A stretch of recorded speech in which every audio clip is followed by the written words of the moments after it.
د سپوږمۍ تر کلي.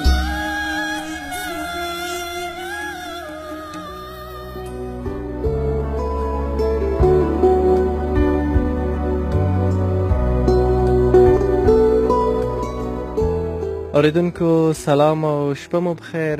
د سپوږمۍ تر کلي خپرونه ده او د ډمه او خبریال ناول دوهمه برخه مو درته راوړې.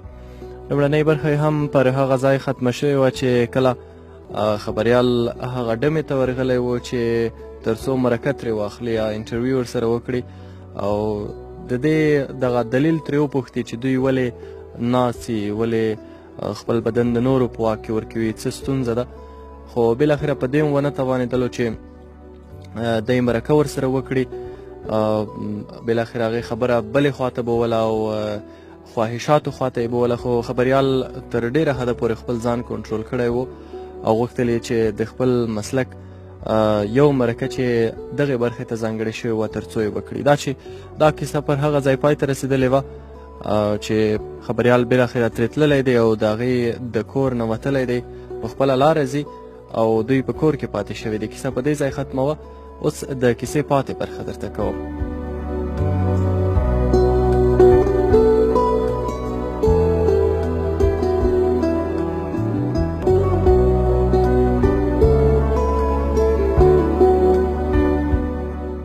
شاوخوا 2 اونۍ تېرې شوې، خو زه په دې ونه توانېدم چې له یو بدکارې ډمې سره مرکه وکړم.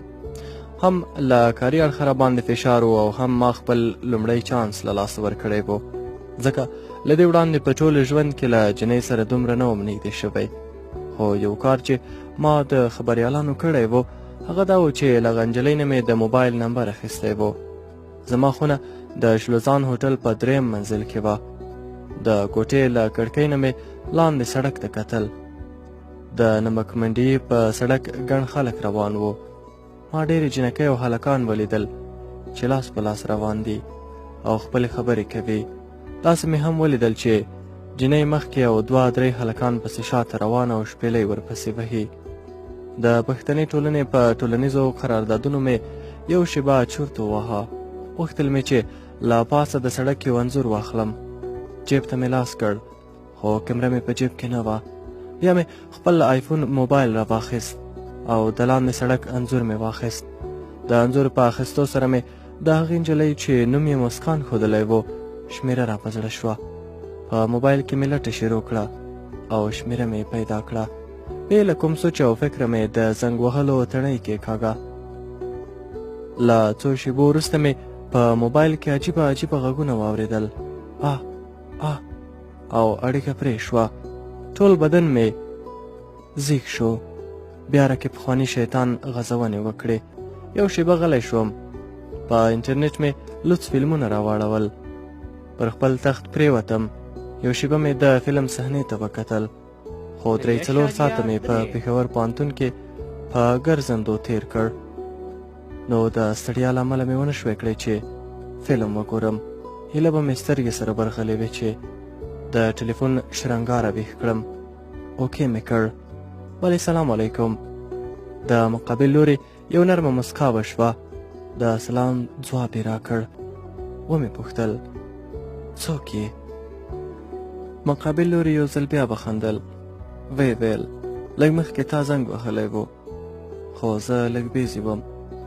اوس پوه شوم چې مسکان ده. هغې په بل شمېره زنګ را وهلی و. ژر مې خپل ځان ور وپېژاند. هغې بیا یو نری مسکا وکړه او په یو پارونکي غږ یې ویل لکه چې پښیمانه شوی یې. څنګه لکه چې زړه دې وشو؟ زما حسن چې څوک یو ځل لیونی کړي بیا ځای ته نه راځي، که څنګه ژورنالیسته؟ جواب مې ورکړ نه، په زړه مې نه دی شوی، خو زه له تا مرسته غواړم. ویې ویل څنګه مرسته؟ په چاپلوسۍ مې شروع وکړه. لومړی مې د هغې ښه ډېر صفت وکړ، بیا د مطلب خبرې راته راغلم. که ته نه غواړې مرکه وکړې، یو بله نجلۍ راته پیدا کړه چې له ما سره مرکه وکړي. هغه یو ښه شېبه چوپ وه، ګوندې سوچ به یې کوه، خو چې څو ځله مې د هلو هلو غږ پرې وکړ ځواب یې راکړ. سمه ده، دلته یو جنۍ شته، تانیا نومیږي. زه به هغې ته ووایم هغه لږ زړوره ده. ومې ویل زړوره خو ته هم یې. ویې خندل نه زه دومره زړوره نه یم لکه څومره چې هغه ده. زه بیا ډانس ډرینک او داسې نورو کې زړوره یم. د دې خبرې سره یې په کړس کړس وخندل. پوښتنه مې وکړه ښه هغه به زما سره څنګه مخ شي؟ مسکان په طنزي انداز ویل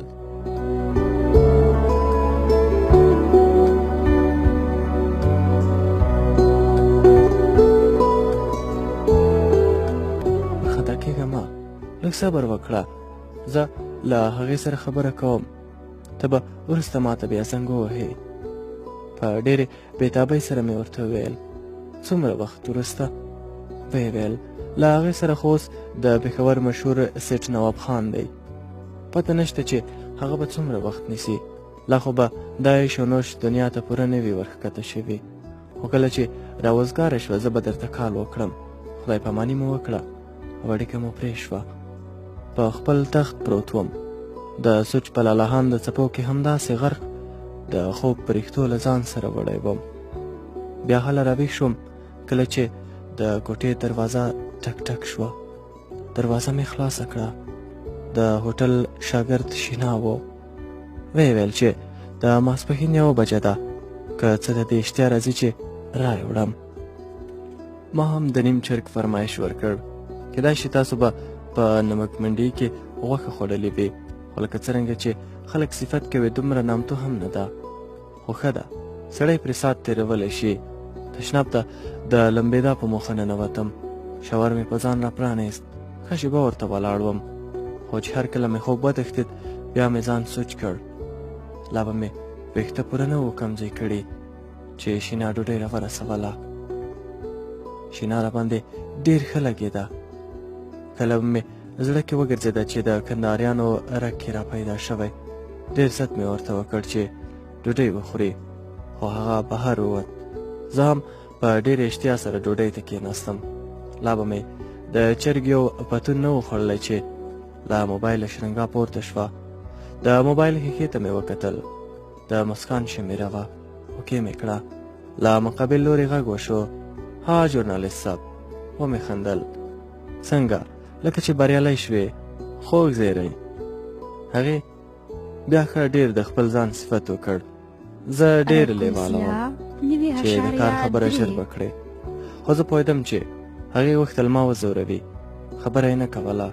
څو ځله مې ترې وپوښتل چې هغه کار دې څنګه کړ، خو د هغې ځواب یوازې او یوازې یو نری خندا وه. له ښو ډېرو خبرو وروسته یې وویل له تانیا سره مې خبره وکړه. هغې را سره ومنله، خو زما شیرني به څه وي؟ ورته مې ویل بس څه دي چې په کار و زه تابعداره یم. ویې ویل بس یو مکمل سیټ جامې سره د پایزارو مې په کار دي. ما هم ورته ښه وکړه. بیا مې وویل د تانیا سره خبرې کې؟ ځواب مې ورکړ ولې نه، ته ورکړه. له لږ شېبې وروسته مې په موبایل کې یو بل نری غږ واورېد. هلو. ځواب مې ورکړ جوړ په خیر. تانیا مهرباني تاسو څنګه یاست؟ مخکې له دې چې د هغې پوښتنې ته ځواب وایم پوښتنه مې وکړه ښه ما او تا کله لیدلی شو؟ ځواب یې راکړ هر وخت چې ته وغواړې ما لیدلی شې، خو زموږ لالا ته به وایې چې زه پروګرام کوم، په بلې بهانې له ما سره نشي لیدی. ومې ویل که زه همدا اوس لالا ته زنګ وکړم هلته درتلی شم. ویې خندل موږ ته خلک هر وخت راتلی شي، خو ګوره چې په پخواني نمبر کال ونه کړې. دا ځل د یو نوي نمبر نه ټلیفون وکړه چې هغه دې ونه پېژني، او که یې وپېژندلې بیا نو له ما سره نشي لیدی. ورته ومې ویل نو که هغه ما وګوري نو بیا خو مې حتما پېژني. تانې ځواب راکړ ګوره یو ځل چې راغلی بیا هغه هېڅ هم نشي کولی. څو خبرې مو نورې هم سره وکړې او نور موبایل پرې شو.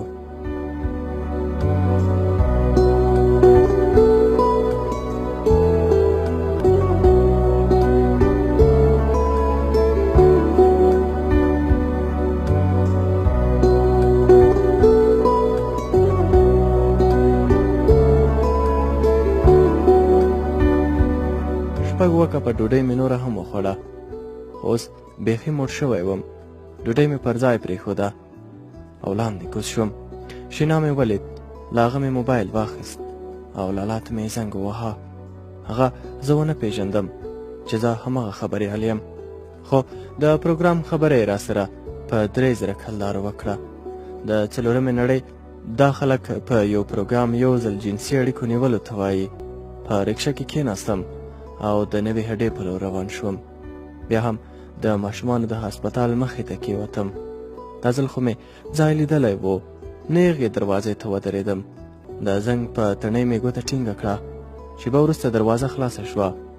بیا هم هماغه غوښن لالا و. زما په لیدو یې سترګې رډې راووتې. داسې بد ښکاره شو لکه حلال شوی ویی. ویې ویل ته بیا راغلی یې؟ ژر مې ځواب ورکړ نه، دا ځل انټرویو ته نه یم راغلی، نن پروګرام ته راغلی یم. هغه له خندا سره یو ځای په خپلې ګېډې لاس کش کړ. ویې ویل هو که نه، ما خو داسې بلبلې ساتلې دي چې په یو نظر د خلکو زړه وړي. زه ګوره دلال یم، خو هسې چټي دلال نه یم. سړی مخکې شو او زه هم ورپسې غلی غلی روان وم. بیا د چمن منځ ته ورسېدو. د کېناستو بلنه یې راکړه. ویې ویل مخکې تا کال کړی و. د هو په موخه مې ورته سر وخوځاوه. بیا یې ویل ښه وایه څو پروګرامه کوې؟ ورته مې ویل بس یو پروګرام به وکړم. لالا څنګه هغه بله ورځنۍ بلبله دې خوښه شوه او که نه؟ ځواب مې ورکړ هو خوښه مې شوه، خو نورې به هم ګورم. هر یو مې چې په زړه برابره راغله له همغې سره به پروګرام کوم. لالا له جیبه ټلیفون راویست. د زنګ وهلو تڼۍ یې کېکاږله. بیا یې غوښته ونیو. د مقابل لوري د سلام په اورېدو یې وویل ټولې بهر چمن ته راشئ. له لږې شېبې وروسته 4 جینکۍ چې 40% بلوڅې وې زموږ مخې ته ودرېدې. یو یې د لالا سره په خوا کې کېناسته او د هغه د لاس په زور کولو کې لګیا شوه. مسکان یو ته ګوته نیغه کړه. ویې ویل دا ریشمه نومېږي. بیا یې لالا سره په خوا کې ناستې جنۍ ته اشاره وکړه. ویې ویل دا ډیانا نومېږي. او په خوا کې ولاړې جنۍ ته یې اشاره وکړه. ویل دا تانیا نومېږي. او په پای کې ویل ما خو به پېژنې که نه؟ یو دروغجنه خندا مې په شونډو ښکته پورته کړه. ورته مې ویل خو تا څنګه نه پېژنم؟ او دا دي دوی مې هم وپېژندې. لالا ویل ښه نو کومه یوه دې په تبه ده؟ د سترګو په اشارې سره مې تانیا ور وښوده. هغه هم بې له کومې خبرې تانیا ته ویل ژورنالست دی، لږ نازک طبیعته دی، ښه قدر یې وکړه. ګوره زه ترې بیا تپوس کوم. تانیا مخکې او زه وروسته شوم. دا ځل یو بلې خونې ته ننوتو. دا کوټه هم د هغې بلې په څېر وه. تلویزیون، غټ ټیپ، د خوب تخت، سینګار میز، کوچونه، د میز په سر اوبه، کاندم او داسې نور د ضرورت وړ شیان وو. ما ته یې د کېناستلو بلنه راکړه. زه هم په لوی کوچ کېناستم. تانیا د تشناب په لور روانه شوه، خو مخکې له دې چې ننوځي ما ته یې وکتل. بیا یې ویل ګوره زما اصلي نوم تانیا نه دی بلکې سایره دی. هغه تشناب ته ننوته. بیړه له ډېر کوم ځنډ وروسته راووته، خو دا ځل د پخوا په شان نه وه. مخکې خو نیمه لوڅه وه، خو اوس نوره پوره په حجاب کې وه. هغې تور ګاج ټکری هم په سر کړی و. ما ته یې هلته معلومات وشو چې څومره خوند زموږ د پښتنو په لباس کې دی. د بل یو ځای په لباس کې به هم نه وي. او د مور خبره مې په ذهن ته راغله چې ویل یې پښتنې ښځې په لباس ښایسته وي، نه لوڅې داسې نه وي چې دوی پښتنې نه وي، دوی هم پښتنې وي، خو دوی اوس مجبوره وي چې داسې لباس واغوندي. هغه په دې جامو کې ډېرې ښکلې ښکارېدې. هغه اوس د پخوا په شان یو بدکاره ډمه او جسم فروخته فاحشه نه ښکارېده، او نه په کې د بدکارۍ او ډمتوب کومې نښې وې. تا به ویل لکه زموږ د یوې لرې پرتې سیمې یو سپېڅلې او پاکه مېرمن. زما یو استاد و، هغې به تل ویل چې هر کله د ښځې د سره ټکری لرې شي نو د هغې سترګې هم بې حیا کېږي. بیا نو په هېڅ شي ری نه وهي. او دا رښتیا وه، ځکه کله چې د تانیا په سر ټکری نه و داسې برګ برګ یې کتل. تا به ویل لکه چې خوري مې، خو کله چې ټکری په سر کړ بیخي یې سترګې نه شوې پورته کولی. هغې تک سپین ګرد مخ لره او په ګرد مخ کې خو تورې غټې سترګې هسې هم خوندورې ښکاري. د ونې نه هم دنګه وه. د هغه شاعرانو خبره چې سمه هوره وه، خو دا چې د هغې دا ښکلی ښایست او سپېڅلې اروا چا بدرنګه او ناولې کړه، د هغې د خپلې خولې کیسه چې ما ته یې وکړه، په راتلونکي څپرکي کې به یې زه درته وایم.